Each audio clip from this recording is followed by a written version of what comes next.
Halo teman-teman, saya Aulia Nurani. Saya akan membagikan hasil praktikum saya tentang simbiosis. Yang pertama nanti ada simbiosis parasitisme, yang kedua ada simbiosis mutualisme, dan yang terakhir ada simbiosis komensalisme.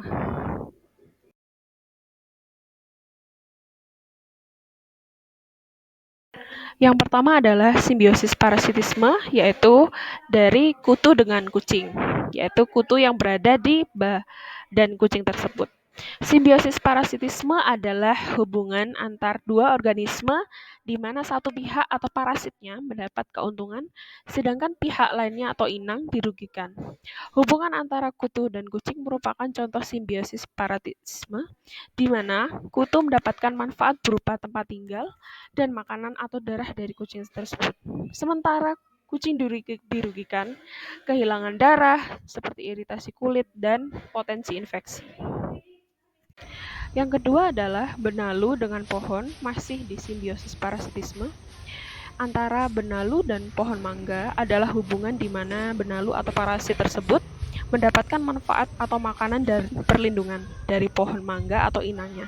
Sementara pohon mangga dirugikan karena sari makannya diambil oleh benalu. Bisa dilihat kepada dokumen gambar dan video yang saya share di samping ini. Lalu yang terakhir yaitu lalat dengan buah, lalat buah yang menghinggapi buah melon. Jadi hubungan antara lalat buah dan buah-buahan merupakan contoh simbiosis parasitisme. Lalat buah tadinya diuntungkan karena mendapatkan tempat bertelur dan berkembang biak di dalam buah.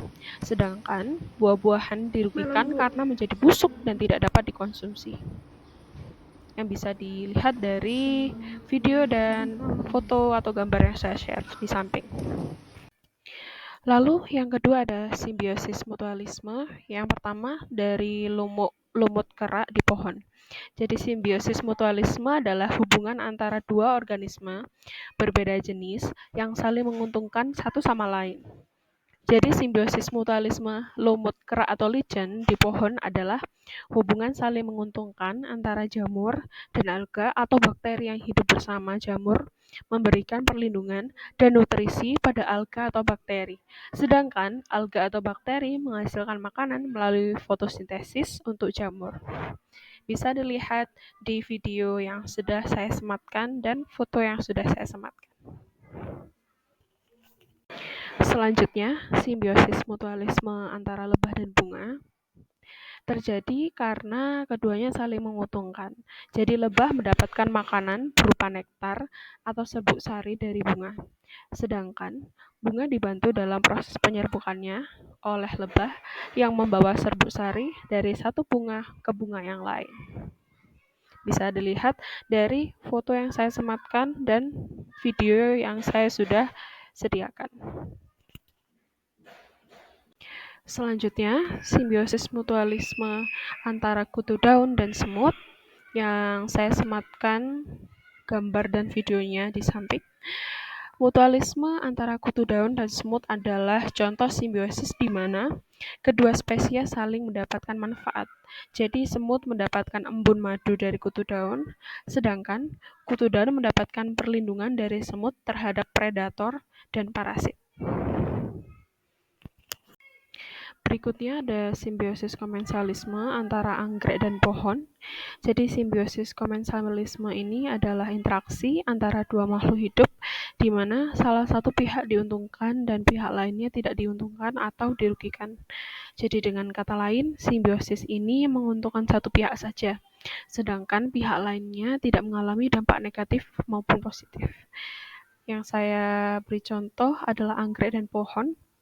Jadi antara simbiosis komensalisme antara anggrek dan pohon ini terjadi ketika anggrek ini memanfaatkan pohon sebagai tempat hidup atau inangnya tanpa menyebabkan kerugian bagi pohon tersebut. Lalu anggrek memperoleh manfaat berupa tempat tumbuh dan akses ke cahaya matahari, air, dan nutrisi dari pohon inangnya. Sementara pohon inang tidak diuntungkan maupun dirugikan oleh keberadaan anggrek tersebut.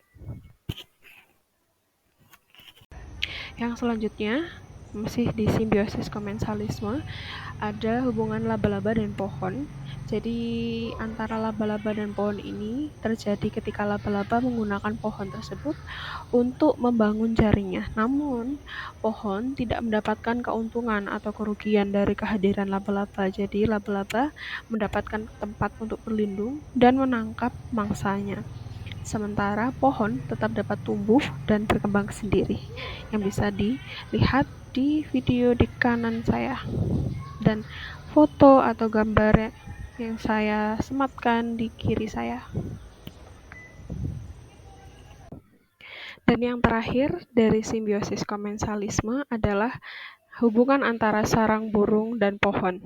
Jadi simbiosis komensalisme antara sarang burung dan pohon adalah contoh interaksi di mana satu pihak atau burung mendapatkan keuntungan berupa tempat tinggal dan perlindungan, sementara pihak lain atau pohon tidak dirugikan maupun diuntungkan. Terima kasih. Sampai jumpa.